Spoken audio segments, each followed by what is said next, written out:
सभी ने लिखना है बेटा अच्छे से, बेसिक्स ऑफ अकाउंट्स। राइट, अब अच्छे से ध्यान देना, अकाउंटिंग सब्जेक्ट का आपका जीवन का सबसे पहला लेक्चर है आज का। राइट, सब लोग हेडिंग दे दो, चाहे आप जीवन में कोई भी कोर्स करो, 11 12 CA कॉम M.Com, कहीं पे भी अकाउंट आओ, एनी कोर्स एनी लेवल, कहीं पे भी अगर अकाउंटिंग सब्जेक्ट आया तो आपको ये बेसिक्स ऑफ अकाउंट हमेशा हमेशा मदद करने वाला। राइट, सभी लोगों ने हेडिंग लिखना है, बेसिक्स ऑफ अकाउंट्स।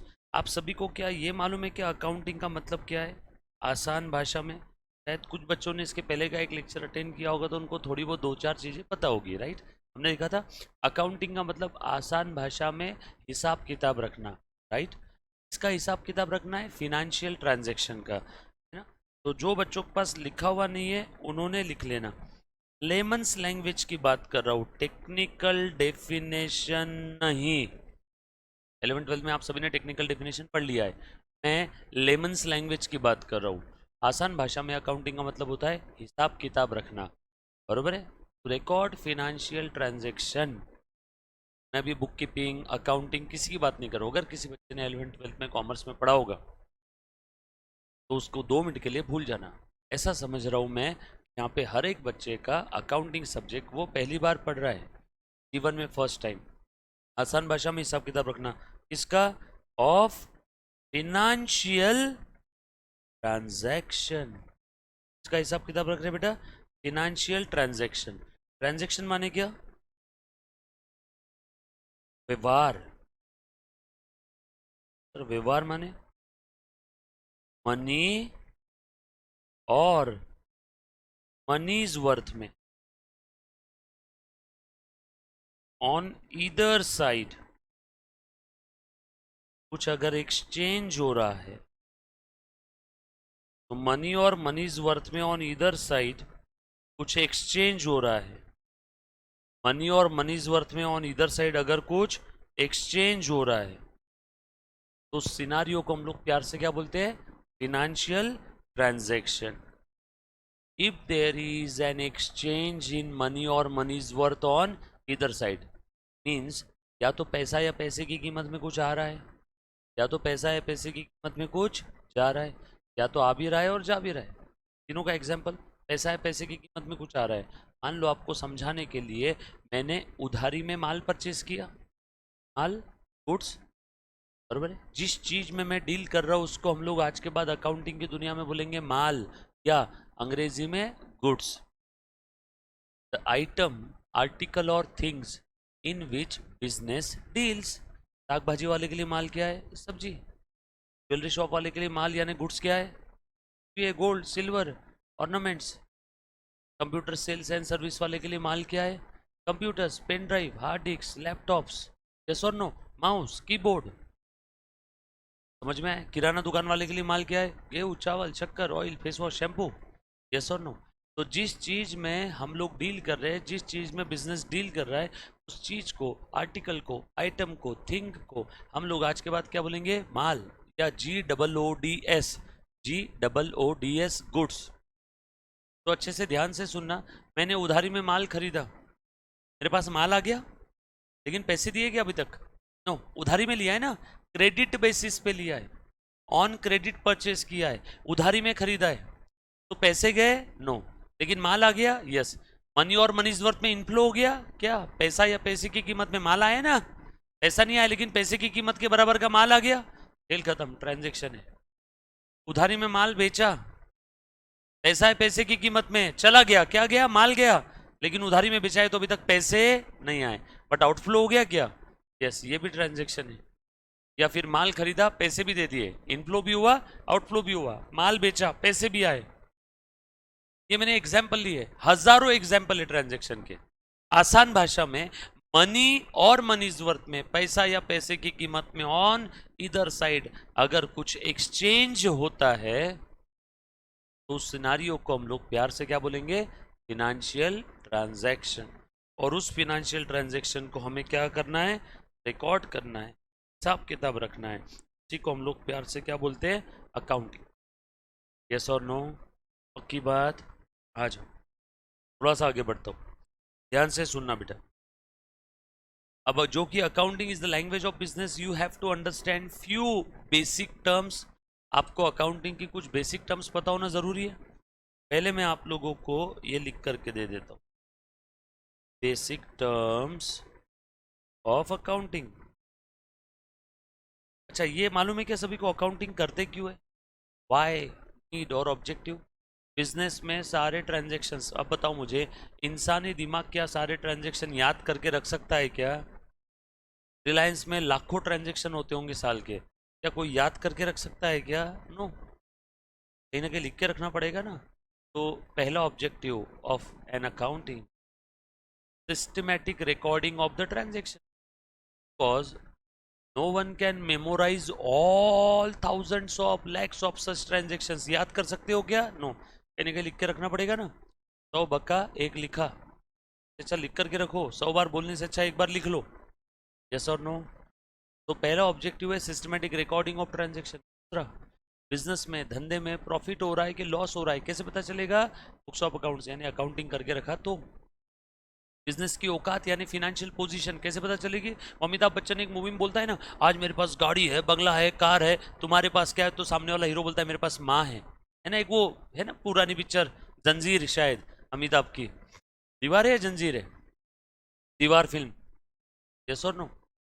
तो बोलता मेरे पास माँ है। माँ को हम लोग फिनेंशियल पोजीशन बोल के दिखा सकते हैं क्या? नो, क्योंकि हम लोग माँ को मनी और मनीज वर्थ में मेजर नहीं कर सकते। तो जो अमिताभ बच्चन बता रहा था आज मेरे पास ये सब है, तो वो क्या बता रहा था? अपनी फिनेंशियल पोजीशन, यानी अपनी औकात बता रहा था। एसेट्स मेरे पास इतनी सारी है, एसेट संपत्ति प्रॉपर्टी। यस और नो? तो ध्यान से सुनना। तो हम लोग अकाउंटिंग क्यों करते हैं? To know the financial position, to know the profit और loss, to know the income, to know the expenses, to know the amount receivable, किससे कितना लेना है। साइड में लिख के दूं क्या? वाई और नीड ऑफ अकाउंटिंग। पहला, systematic, systematic recording of transactions. दूसरा, to know the financial position of the business, to know the financial, KNOW, to know, KNOW, to know the financial position of business, to know the operating result of the business। operating result, इस प्रकार से exam का result पास या fail होता है, ठीक उस प्रकार से बिजनेस का रिजल्ट प्रॉफिट या लॉस होता है। Know the operating results of the business, to know, to know, to know the income of the business, know the expenses, खर्चे of the business, to know the amount receivable, से कितना लेना है। Know the amount receivables of the business, receivable आना बाकी, payable देना बाकी, इससे कितना लेना है रिसीवेबल, को कितना देना है पेएबल।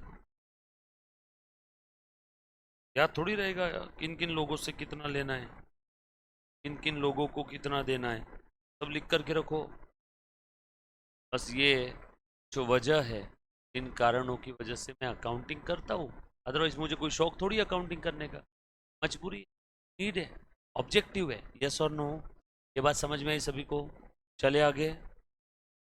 अब अकाउंटिंग करना है तो आपको पहले कुछ बेसिक टर्म्स समझना होगा। कौन कौन सी बेसिक टर्म्स है अच्छे से सुनो। मैं सारी बेसिक टर्म्स एक साथ लिख दूँ क्या रे? आपको एक बार लिस्ट दे देता हूँ, फिर वन बाय वन हम लोग आराम से एक एक बेसिक टर्म्स को समझेंगे। बगैर बेसिक टर्म्स के आप लोग अकाउंटिंग सब्जेक्ट स्टार्ट नहीं कर सकते हो। ध्यान से सुनना सब लोग। लिखो बेटा बेसिक टर्म। सबसे पहले लिखो asset,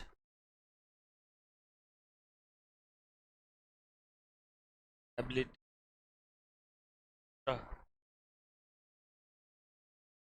capital,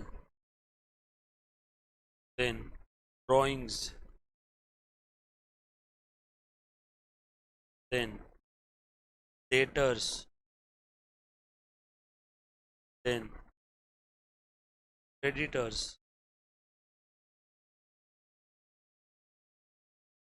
expenses, then income,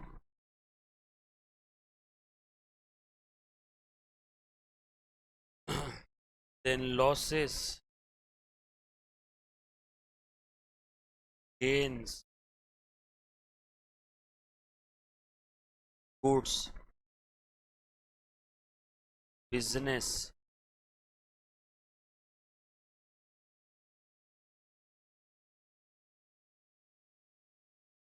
revenue expense, capital expenditure,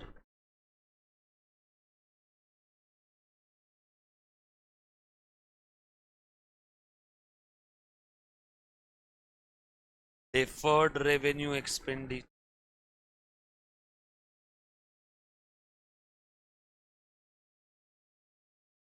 discount,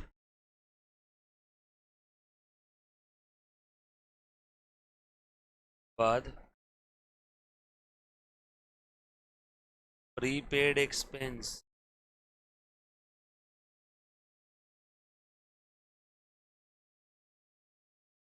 के बाद preliminary expense,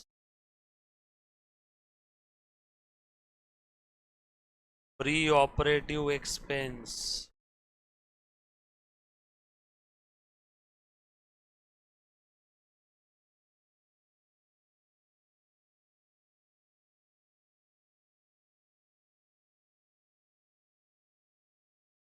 then trade discount, then cash discount. क्या बेटा सभी ने?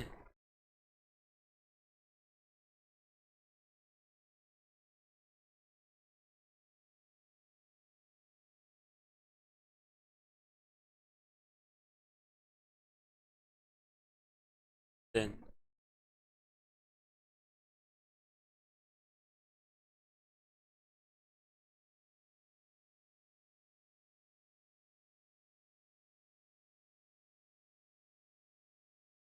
fictitious asset,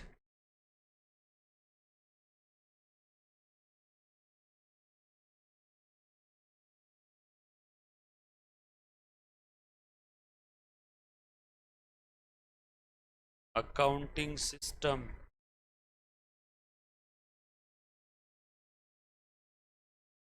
मिटा दो ना, ये लिख लिया ना सभी?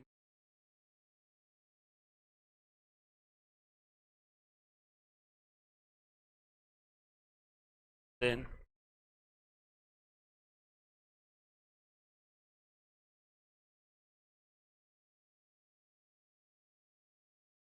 accounting year,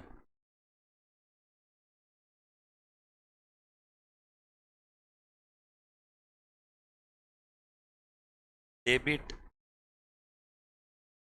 credit, बरोबर किया सभी ने? सारी बेसिक को 1 by 1 डिटेल अकाउंटिंग सब्जेक्ट के अंदर में कहीं पे आपको प्रॉब्लम नहीं आनी, बरोबर है? ट्रांजैक्शन देखते ही आपके दिमाग में ये एंट्री क्या होनी चाहिए, ये फाइनल इम्पैक्ट क्या होने वाला, फाइनल अकाउंट तक उसका क्या इम्पैक्ट होगा, फ्रैक्शन ऑफ सेकेंड में आना, बस उसकी process, trust the process, Shanti, patience, tax में भाई बिल्कुल नहीं करना, हाँ? लाइफ टाइम आपको काम आने वाला। बेस कच्चा रह गया तो आगे की बिल्डिंग उस बेस पे अगर बनाई तो वो भी कमजोर ही रहेगी, तो इसलिए फाउंडेशन बेस मजबूत, फंडामेंटल्स मजबूत, बेसिक ज़्यादा इंपॉर्टेंट। ध्यान से सुनना। सबसे पहली टर्म कौन सी बेटा, लिख लिया सभी ने? सबसे पहली टर्म कौन सी है? एसेट। आ जाओ अब एसेट का डिटेल डिस्कशन कर। Asset resources having future economic benefit और property of every description. Of the business. Example की अगर मैं बात करूं, कैश संपत्ति, एसेट, कैश, कार, कंप्यूटर है बिजनेस, फर्नीचर है मेरे, लैंड है, बिल्डिंग है, लैंड है, मशीनरी है।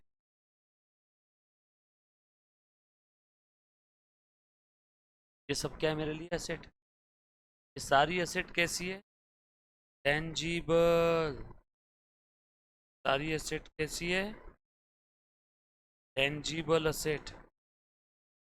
टेंजिबल, TANGIBL, को देख सकता हूँ, टच कर सकता हूँ, छू सकता हूँ, जिनका फिजिकल एग्जिस्टेंस है। टेंजिबल, फिजिकल एग्जिस्टेंस है। दूसरी कौन सी होती बोलो? इनटेंजिबल, वो भी एसेट्स ही तो है। फॉर एग्जाम्पल, गुडविल, बिजनेस का नाम, name, fame, reputations of the business, name, fame, reputation of the business, business का गुडविल। यस और नो? हर एक बच्चे के पास नोट्स मेंटेन होना चाहिए बेटा। प्लीज ध्यान से सुनना सब लोग। जो भी नोट्स मैं लिखवा के दे रहा हूँ, आपको कसम है बेटा आपके वालों की, ये नोट्स पूरी मेंटेन करना एज इट इज। मैं आपके साथ चौबीसों घंटे नहीं हूँ, लेकिन ये नोट्स आपके साथ 24 घंटे है। जिस दिन आपको मेरी याद आ गई, नोट्स निकाल करके करके पढ़ लेना। बरोबर है? प्लीज़ नोट्स अच्छे से मेंटेन करना। जो बच्चे का नोट्स ठीक से मेंटेन नहीं किया हुआ है ना, वो बच्चे का उस सब्जेक्ट से धीरे इंटरेस्ट कम हो जाएगा। बच्चे ऐसे बस लिखना बोल के लिखते हैं, तो आपका इंटरेस्ट कम हो जाएगा। सब्जेक्ट इंटरेस्ट कम हो गया, उसकी पढ़ाई नहीं होगी, पढ़ाई नहीं होगी, फेल, एक सब फेल। बात समझ में? एक भी सब्जेक्ट में फेल नहीं होना है। Accounting is one of the important core subject. तो नोट्स आप अच्छे से मेंटेन करोगे, आप सुंदर और सुरेख नोट्स मेंटेन करोगे, उतना ही आपका सब्जेक्ट इंटरेस्ट बना रहेगा। तो प्लीज़ हर एक चीज़ कंप्लीट रखना। नोट्स अच्छी दिखनी चाहिए, सर दिखने का इम्पोर्टेंट है। हाँ, अभी हाल फिलहाल में मेरे पॉइंट ऑफ व्यू से है। अभी आपको कोई ऐसा तो है नहीं कि 3 घंटे का पेपर लिखना है, खत्म होना चाहिए 100। अभी आपके पास टाइम भी है ना, शिद्दत से आप लिख रहे हो ना हर एक चीज़, तो अच्छी लिखो। मल्टी कलर पेन यूज़, कोई चीज़ इंपॉर्टेंट बताओ तो उसको अलग कलर, नहीं कोई जर्नल एंड तो अलग कलर के, कोई फॉर्मेट है तो अलग कलर के पेन, थ्री पार्ट है तो अलग कलर की। देखते ही देखते आपकी 4 कलर नोट्स बन जाएगी। You are very owned. बात समझ में आ रही क्या? तो ध्यान से सुनना। इंटेंजिबल असेट, ये टेंजिबल असेट थी, cash, car, computer, land, building, plant, machinery. Intangible, goodwill, patent right, copy right, full, trademark, licence, brand name, ये सारी कैसी है? Intangible asset. बट एसेट तो है ना? तो एसेट को हमने from the point of view of physical existence, tangible और इनटेंजिबल में क्लासीफाई किया। From the point of view of physical existence हमने उसको कैसे क्लासीफाई किया मुन्ना बोल? टेंजिबल और इनटेंजिबल। तो लोग साथ में ना, ये चेहरे आ जाए करो रे, ऐसा लगता है कि मैं बच्चों को पढ़ा रहा हूँ। तब तुम्हारी कल ही एग्जाम है क्या? हमारे एग्जाम को टाइम है अभी। तो बच्चे हो तो चेहरे पे थोड़ी सी स्माइल रहन दिया करो, कोई दिक्कत वाली बात नहीं है, ऐसा होगा नहीं किसी को। ट्वेल्थ के अंदर में भी ऐसी मतलब बचपन में ऐसे ही पढ़ते थे क्या आप? एकदम सीरियस वातावरण में, हे मुलांनो इकडे लक्ष द्या सगळे, ऐसे ही कुछ रहता था ना? वैसा नहीं है। आप लोग यहाँ पे ध्यान दो, मस्ती करो, बट पढ़ाई भी करो साथ। और डाउट आए तो तब के तब आपने पूछना है, ठीक है? तो उम्मीद कर सकता हूँ ना आप लोग डाउट पूछ लोगे, ये अलग से और आपको समझाना पड़ेगा डाउट पूछना, कसम वसम देने का काम नहीं ना। तब के तब पूछना जहाँ भी डाउट है, कोई भी टॉपिक का। मैं जो मैं पढ़ा रहा हूँ, मैं उस टॉपिक का, नहीं तो पता चला बाकी बच्चों का टाइम वेस्ट हो। मेरा टॉपिक नंबर 5 चल रहा है और आप बोल रहे हो टॉपिक नंबर 1 का एक डाउट है, तो मुझे अलग से पूछ लो, ठीक है? करके पहले या लेक्चर के बाद। यो, वेलकम। कहाँ रह गए थे मैडम? ओके साले, तो ध्यान से सुनना सब लोग। तो ये सारी होगी बेटा आपकी इंटेंजिबल असेट, इनको देख नहीं सकते, छू नहीं सकते, लेकिन इनकी वैल्यू भी है। बिजनेस की सबसे महंगी असेट यही है। कोविड के दौर में अपना वाला ग्रुप ने कोवैक्सीन बनाई थी। कोवैक्सीन का जो फॉर्मूला था कितना महंगा है, करोड़ों रुपए, हजारों करोड़ उसकी वैल्यू होगी, यस और नो। जो मेडिसिन का फॉर्मूला है वो इंटेंजिबल असेट है, पेटेंट है ना उसके ऊपर उस कंपनी का, वो क्रोसिन का फॉर्मूला इंटेंजिबल असेट है। डोलो 650 का फॉर्मूला इंटेंजिबल असेट है। के समय तो ऐसी डोलो 650 खाई ना लोगों ने भारत के अंदर में, तो नाश्ते के साथ, खाने के साथ, दोपहर में चाय के साथ, रात को सोते समय, बुखार आया थोड़ा सा भी खा डोलो, क्योंकि बुखार आया बाहर कहीं पे भी पकड़ में आ जाता था ना, वो मशीन लगाते थे तो इसको बुखार है क्वारंटाइन करो, तो क्वारंटाइन से बचने के लिए लोगों ने लाइक एनीथिंग डोलो खाई है। और देखो तुम डोलो का सेल कितना बढ़ा, कंपनी के शेयर्स के प्राइजेस बढ़ गए। भारत के हर इंसान के घर पे खाना राशन मिले ना मिले, डोलो 650 के 2-3 पत्ते जरूर रहते थे। चलो खैर जाने दो, ध्यान से सुनना, ये इंटेंजिबल असेट है और ये काफ़ी महंगी असेट होती है बिजनेस। और ये आपके tangible, cash, car, computer, furniture, land machine, examples लिखे। और भी अगर असेट को क्लासिफाई करना है, या on the basis of physical existence हमने क्लासिफाई किया टेंजिबल और इंटेंजिबल। असेट को क्लासिफाई करने का और भी एक तरीका है, on the basis of duration भी मैं क्लासिफाई कर सकता हूँ। ये on the basis of physical existence classify किया। कोई असेट फिजिकली एग्जिस्ट करती है टेंजिबल, करती है इंटेंजिबल, यस और नो। मैडम थोड़ा सा इधर आ जाओ, आई टू आई कॉन्टेक्ट, बैग इस साइड से रख दो, आप इस साइड, है ना।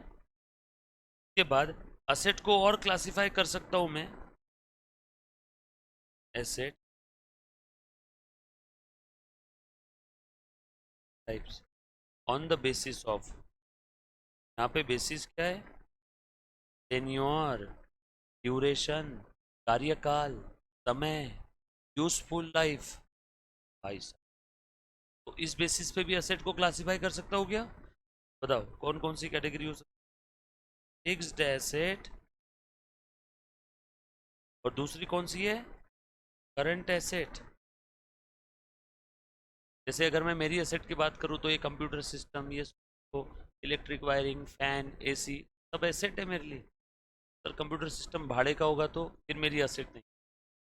एसेट मतलब मेरी खुद, मेरे कंट्रोल, मेरी ओनरशिप, मेरे बिजनेस की, वो मेरी एसेट रहेगी।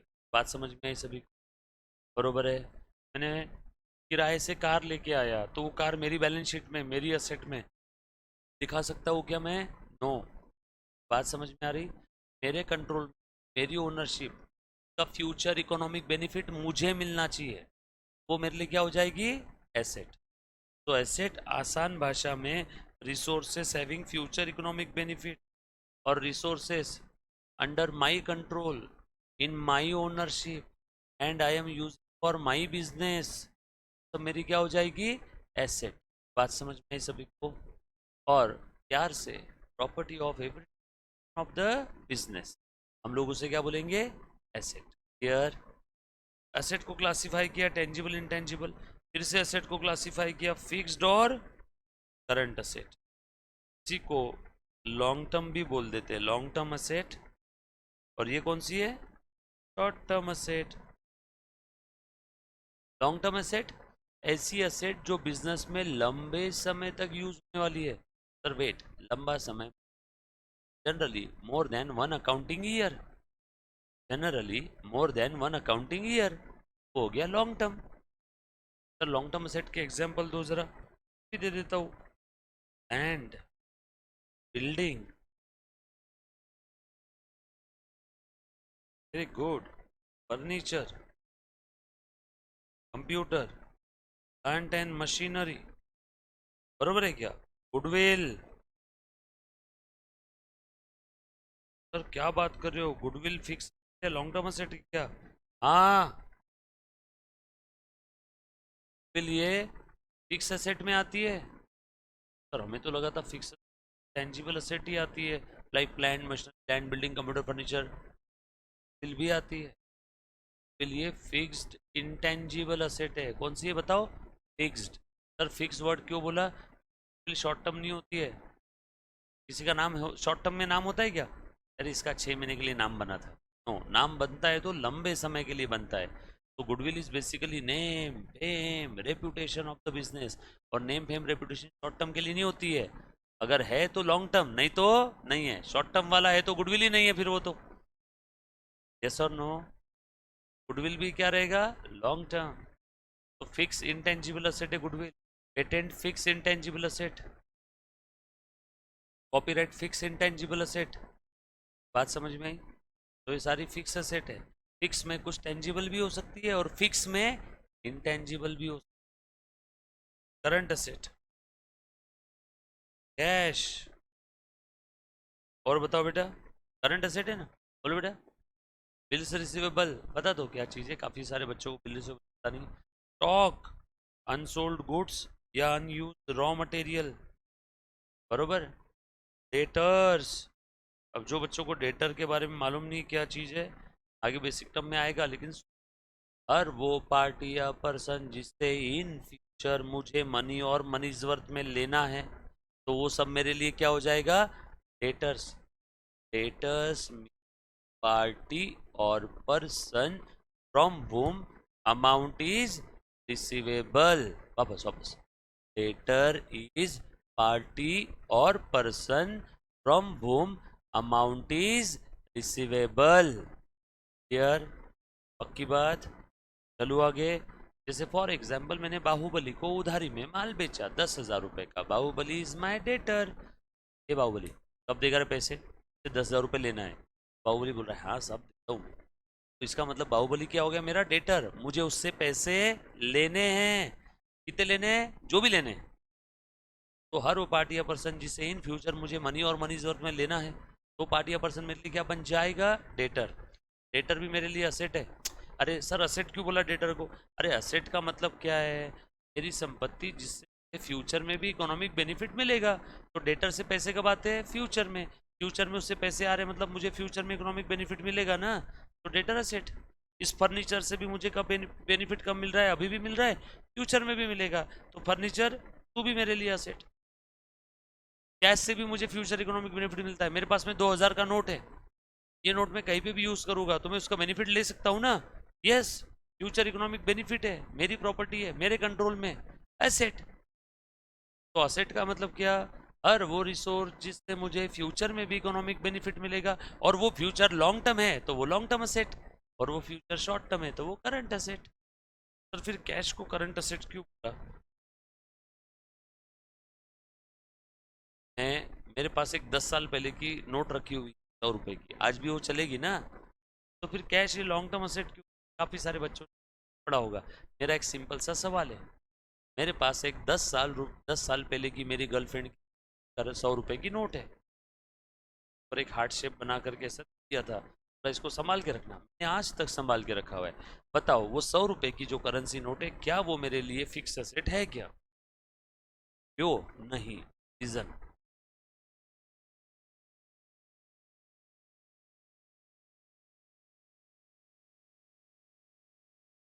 ओके, एक बच्चे का जवाब आया। और कोई? अति सुंदर। और? ओके, कोई भी असेट फिक्स है ये करंट है? ये वेरी गुड, बिल्कुल सही बोला, बिल्कुल सही बोला। कोई भी असेट फिक्स है या करंट है, ये कैसे डिसाइड होता है? ये डिसाइड होता है मेरे इंटेंशन के बदौलत। मान लो ये मैंने फर्नीचर खरीदा, तो इसको मैं नियर फ्यूचर में बेचने के लिए खरीद रहा हूँ या लंबे समय तक यूज करने के लिए खरीद? लंबे समय तक यूज करने के लिए। क्या फर्नीचर फिक्स असेट है? मैंने फर्नीचर खरीदा बेचने के लिए, मतलब मेरा फर्नीचर में डीलिंग का काम है। अब ये फर्नीचर जो खरीदा, ये जो खर्चा हुआ है मेरे लिए एक्सपेंस। बिल्डर फ्लैट खरीद रहा है बेचने के लिए, तो उसके वो रेगुलर एक्सपेंस है। लेकिन हम फ्लैट खरीद रहे हैं रहने के लिए लंबे समय की। कुछ बात समझ में? तो कोई भी असेट फिक्स या करंट, ये डिपेंड करता है इंटेंशन। ये फर्नीचर खरीदते समय मेरा इंटेंशन था मैं इसको लंबे समय तक यूज करने वाला हूँ, राइट। लेकिन मैंने 2 दिन बाद ही इस फर्नीचर को बेच दिया, तो क्या ये करंट असेट हो जाएगा? नो। खरीदते समय मेरा इंटेंशन था ना लंबे समय तक यूज करने का। 2 दिन बाद मुझे लगा कि नहीं यार, मुझे और अच्छा फर्नीचर लेना है, तो मैंने इसको बेच दिया। क्या ये करंट असेट थोड़ी हो जाएगा? ट्रीटमेंट फिक्स एसेट की जैसी रहेगी खरीदते समय। लेकिन फर्स्ट टाइम यूज कर रहा था उस समय, तो मेरा इंटेंशन था ना लंबे समय तक यूज करने का, खेल खत्म। तो जब भी हमारे पास कैश आती है, तो हमारा इंटेंशन क्या होता है? कैश को आइडल रखना हमारा इंटेंशन कभी नहीं होता कि कैश को ऐसी आलसी पड़े रहने देंगे। कैश को या तो कहीं इन्वेस्ट करते हैं, या तो एक्सपेंड करते हैं, या तो बैंक अकाउंट में डाल के रखते हैं। कैश हम लोग, हमारे पास में हमेशा कैश मुझे सजा के रखना है बेड के नीचे, वो इंटेंशन होता है क्या? नो। वहाँ पे मेरे लिए कैश क्या हो जाएगी? करंट असेट, क्योंकि नियर फ्यूचर का बैलेंस चेंज होने वाला है। आज मेरे पास 1,000 है, कल मेरे पास 1,200 रहेंगे, बैलेंस चेंज हो गया कैश का। परसों 10,000 रहेंगे, परसों 500 रुपये रहेंगे, उसके बाद 50 लाख हो जाएंगे। बैलेंस चेंज हो रहा है ना। नियर फ्यूचर में कैश का बैलेंस चेंज होता है, और मेरा इंटेंशन कभी भी कैश को सजा करके रखने का नहीं रहेगा। मैं कैश को या तो इन्वेस्ट करूंगा, या तो एक्सपेंड करूंगा, खर्चा करूंगा, या तो इन्वेस्ट करूंगा, या तो बैंक में रखूंगा। मतलब मेरे पास कैश का बैलेंस फ्लक्चुएट होते रहेगा, खेल खत्म। कैश लंबे समय तक कांस्टेंट नहीं होती, इसीलिए कैश करंट असेट है। बात समझ में? पक्की बात। चलो आगे। तो कैश, डेटर, स्टॉक, सब क्या है मेरे लिए? Current asset. बोलो बेटा, करंट असेट है। प्रीपेड एक्सपेंसेस एक बच्ची ने टर्म बोली, वैसे आगे आने वाली है, बट एक बच्ची बोली इसलिए मैं यहाँ पे लिख रहा हूँ। प्रीपेड एक्सपेंसेस, देखो हमने बेसिक टर्म के लिस्ट में लिखा है, यस और नो? प्रीपेड एक्सपेंस क्या है? मेरे बिजनेस के कुछ ऐसे खर्चे जो मैं फ्यूचर में देने वाला था, मैंने आज ही दे दिया, एडवांस में दे दिया। मेरे लिए क्या हो गया? Prepaid expense. यस और नो? ध्यान से सुन बेटा सब लोग, आ जाओ। देखो, मेरे यहाँ पे एक एम्प्लॉई है, माँ बीमार है, मुझे आने वाले 2 महीने एडवांस में ले ले। जनवरी मंथ चल रहा है, जनवरी में जनवरी की सैलरी तो दिया ही दिया, साथों साथ फरवरी और मार्च का भी दे दिया। बताओ, यहाँ पे एडवांस सैलरी यानी प्रीपेड सैलरी, प्रीपेड एडवांस फरवरी और मार्च का है ना। जनवरी में सिर्फ जनवरी की सैलरी देनी चाहिए, मैंने जनवरी में फ्यूचर की भी दे दी, फरवरी की भी दे दी, और मार्च की भी दे दी। तो हम लोग बोलेंगे प्रीपेड सैलरी। मोबाइल में प्रीपेड रिचार्ज होता है ना, पेमेंट आज करते हो और यूज कब करते हो? फ्यूचर में। ठीक उसी प्रकार से फेब और मार्च कब है? फ्यूचर में। सैलरी कब दिया? आज। Prepaid salary. अब तुम मुझे कॉमन सेंस वाली बात बताओ, जब भी हम लोग किसी को एडवांस देते हैं या एडवांस सैलरी देते हैं, सालों सालों के एडवांस देते हैं या एक हाथ 2 महीने की? एक हाथ 2 महीने की। ऐसी कोई ऑर्गेनाइजेशन है क्या जो 1 साल की सैलरी एडवांस दे देती है? इसीलिए जब भी हम लोग किसी को एडवांस में एक्सपेंस पे करते हैं, खर्चा, एक्सपेंस खर्चा, सैलरी दे रहा हूँ, खर्चा, एडवांस में मैं किसी को एक्सपेंस पे करता हूँ, तो वो सालों सालों के नहीं रहते, जनरली वो छोटे छोटे पीरियड के होते हैं। कोई ऐसा बिजनेसमैन है जो 1 1 साल के खर्चे एडवांस में दे देता है? हे एमएससीबी डिपार्टमेंट, आओ 1 साल का इलेक्ट्रिसिटी लेके जाओ, अंदाज जो भी आ रहा है, कोई देता है क्या ऐसा 1 1 साल का? नो। हे एम्प्लॉय, 1 साल का पूरा पैकेज आज ही लेके चले? नो। तो अगर किसी को मजबूरी में देना ही पड़ा, तो 1 हाथ 2 महीने का एडवांस देते हैं। जनरली प्रीपेड का नेचर कैसा रहेगा? शॉर्ट टर्म है, इसीलिए वो कहाँ पे आते हैं? करंट असेट में। डोंट वरी, अभी आपको नहीं भी समझ में आया होगा, इट्स ओके। आगे प्रीपेड एक्सपेंस आने वाला है, देखो यहाँ पे क्या क्या है सभी का। तो वहां पे मैं वापस सारी बताऊंगा, आ जाओ बेटा। उसके बाद थोड़ा सा और आगे बढ़ते हैं। ये कुछ करंट असेट के एग्जाम्पल है, ये कुछ फिक्स असेट के एग्जाम्पल क्लियर है। और भी बहुत सारे एग्जाम्पल्स है करंट असेट के। बिल रिसीवेबल है, कमर्शियल पेपर है, शॉर्ट टर्म है, डेटर्स है, कैश है, बैंक बैलेंस है, सब आएंगे आगे। आगे बहुत सारे टॉपिक है, यहाँ पे बहुत सारी करंट असेट आने वाली। स्टॉक को ही हम लोग प्यार से इन्वेंटरी भी बोलते हैं, काफ़ी सारी है करंट असेट, देखेंगे। अभी हाल फिलहाल में फॉर द टाइमिंग आपको फिक्स करंट का फर्क समझ में आया? पक्की बात। अच्छा, असेट को क्लासिफाई करना है on the basis of physical exist. बोलो कौन से तरीके से क्लासिफाई करेंगे? बोलो, टेंजिबल, इनटेंजिबल। असेट को क्लासिफाई करना है on the basis of duration, tenure, कार्यकाल। कैसे क्लासिफाई करेंगे? फिक्स और करंट। क्लियर?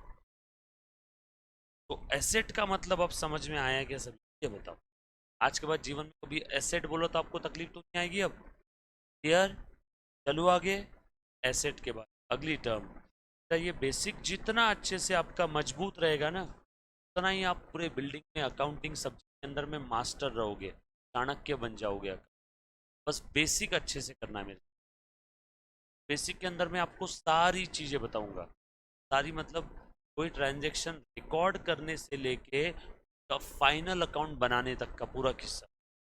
टॉपिक में हम लोग आगे जो पढ़ेंगे वो तो पूरा अलग है, बट एक बार का ट्रांजैक्शन की जर्नी, फर्स्ट टाइम जब धंधे में ट्रांजैक्शन होता है तो अकाउंटेंट उसके साथ क्या व्यवहार करता है, ट्रांजैक्शन रिकॉर्ड करता है। रिकॉर्डिंग के बाद क्या होता है, फिर उसके बाद क्या होता है, तो ट्रांजैक्शन का क्या होता है, क्या होता है, साल के आखिरी में क्या होता है, साल के आखिरी में क्या बनाते हैं। एक बार का हम लोग पूरा जर्नी समझे, और उसके बाद पूरा सिलेबस जब भी हम लोग पढ़ेंगे ना अकाउंटिंग का, तब मैं आपको पहले दिन वाली जर्नी याद दिलाऊंगा, ये बेसिक वाली। देखो हमने यहाँ पे ये देखा था, अब आपका ये जीपीएस लो, तो आप इस सब्जेक्ट में कभी इधर उधर गुम नहीं होगे। बच्चे खो जाते हैं, गुम हो जाते हैं अकाउंटिंग से, तो पता ही नहीं चलता ये टॉपिक जो है हम लोग अकाउंटिंग की दुनिया में अभी कहाँ पे है। तो आपका जीपीएस लोकेशन ऑन रहेगा बेसिक अगर आपने पढ़ लिया, तो आपको कभी भी तकलीफ नहीं आएगी, आपके कौन से रहेंगे। Done? इसीलिए हम लोग बेसिक के ऊपर बहुत ज़्यादा क्या करते हैं, उसको इम्पोर्टेंस देते हैं। आ जाओ ध्यान से सुनना। नेक्स्ट है लाइबिलिटी। लाइबिलिटी क्या चीज़ होती है, लिखो फटाफट से, लिखो बेटा। लाइबिलिटीज लिखना है सभी ने। Liabilities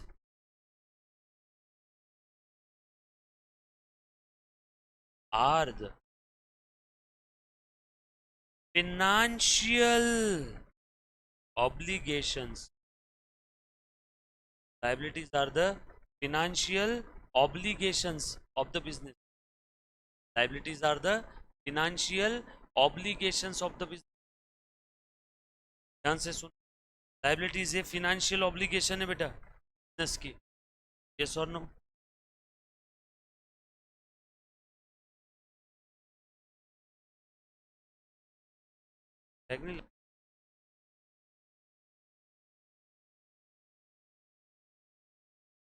okay, so liabilities are the financial obligations of the business.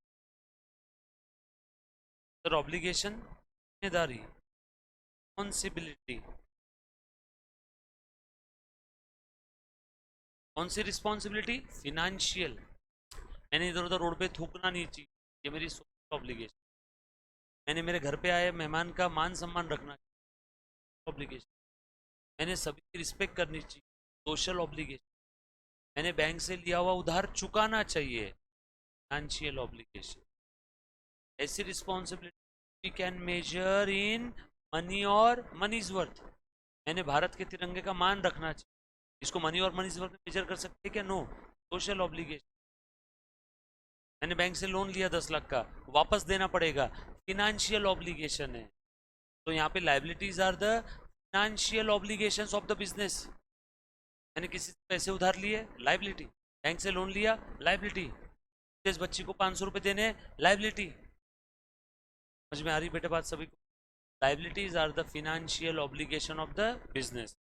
और can I say liabilities are the amount payable. Payable देना बाकी, रिसीवेबल लेना बाकी, बरोबर।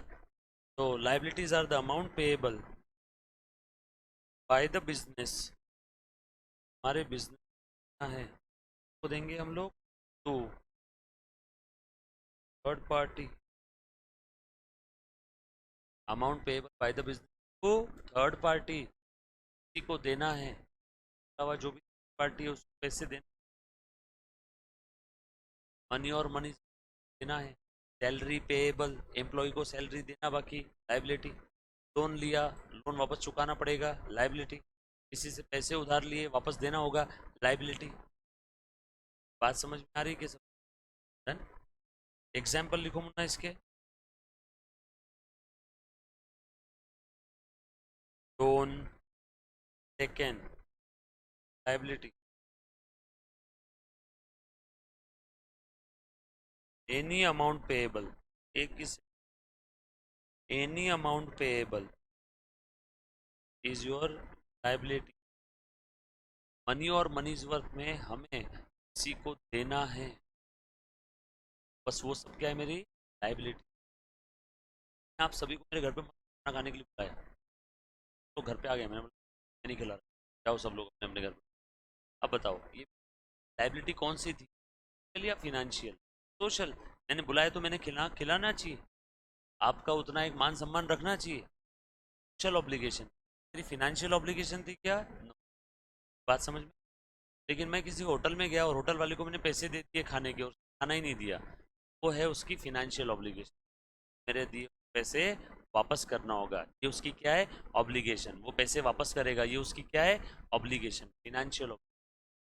यस और नो? चलो आगे। लायबिलिटी के बारे में और ज़्यादा डिटेल कहाँ पे आएगा? फाइनल अकाउंट नाम का एक टॉपिक होता है। क्या होता है ये फाइनल अकाउंट? देखेंगे साल के आखिरी में, अकाउंटिंग ईयर के एंडिंग में फाइनल अकाउंट बनाते क्या है फाइनल, वो फाइनल अकाउंट ही क्या उसमें आता है, सब देखेंगे। आगे आ जाओ। लायबिलिटी के बाद अगला टर्म कौन सा है बेटा, बताओ फटाफट से। कैपिटल। लायबिलिटी के बाद अगली टर्म कौन सी है? कैपिटल।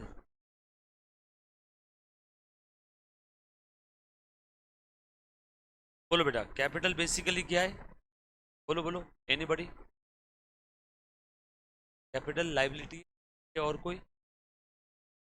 ओनर का धंधे में जो इन्वेस्टमेंट है वो बोलते हैं capital. Capital is by the owner. Capital is investment by the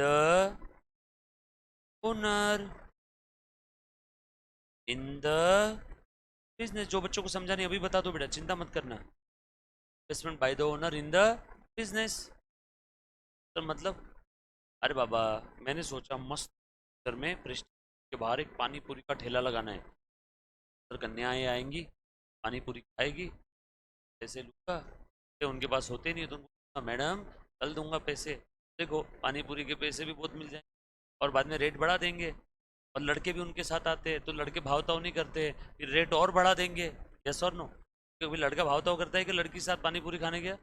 एक लड़का अगर अपनी गर्लफ्रेंड को पानी पूरी खिलाने लेके गया, अगर पानी पूरी वाले ने बोला ना भैया 50 रुपये प्लेट है, वाला गुस्से से चार गाली दे के 50 दे तो देगा उसको, तब भावताव नहीं करेगा, बाद में अलग से जाने के बाद बोलेगा। देखो इसलिए इन्फ्लेशन भी हो जाएगा, तो फिर मैंने सोचा पानी पूरी का बिजनेस मस्त है, बरोबर है।